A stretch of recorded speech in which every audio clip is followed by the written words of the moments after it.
kotu kotu kotu anaaf jedhi kotu si malee jireenya dachee namni jooytu.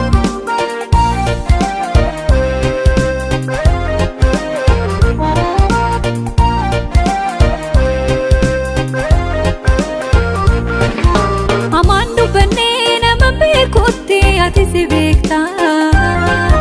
Otoon angaliin otoon hin beeki maaliif dallanta. Asinee gaa'een dhufta je'ee nala ilaala. Otoon deebi'iin achuma naftee bitaan agare amma lalmala.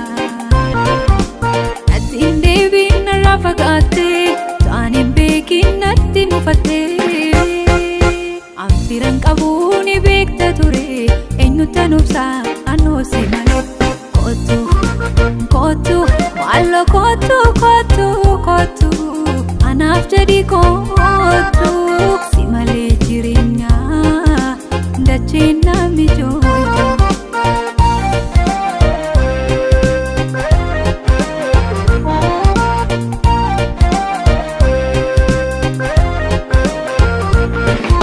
Otoo na beektoon si dhabee jiruun akkana hin taane.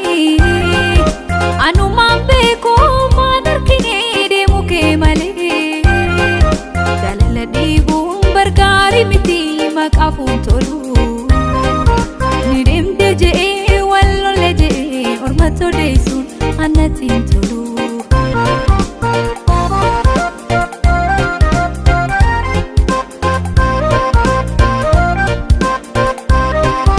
Hiika jaalala koo wallaaltee malee. Baadhaa dhumnoon dhufaa olee bubbulee. Eega horiin jaalala narra si jaalee. Beenuuf kan koo kan kee dhumti isaan tollee. Hiika jaalala koo wallaaltee malee. Baadhaa dhumnoon dhufaa olee bubbulee. Eega horiin jaalala narra si jaalee. Beenuuf kan koo kan kee dhumti isaan tollee. Ayyalalatu shakkii ayyalalatu. Ayyalalatu ayyo ayyalalatu. Ayyalalatu shakkii ayyalalatu. Akkas na gootee oduun si jaallattu.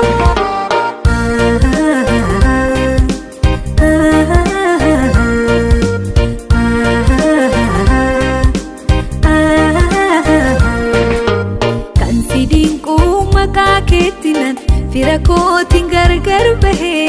Fira faana gargar bahee. Kan si dinquun si filadhus yaanni kan kee yoomnaaf tahee. Ofittummaan kee sumaaf tahee. Kan si dinquu awwaalamaan dhabduun tahee. Kanan gaafu kan na aarsu bifam tokkoon meeqan du'e. Bifam tokkoon meeqan du'e.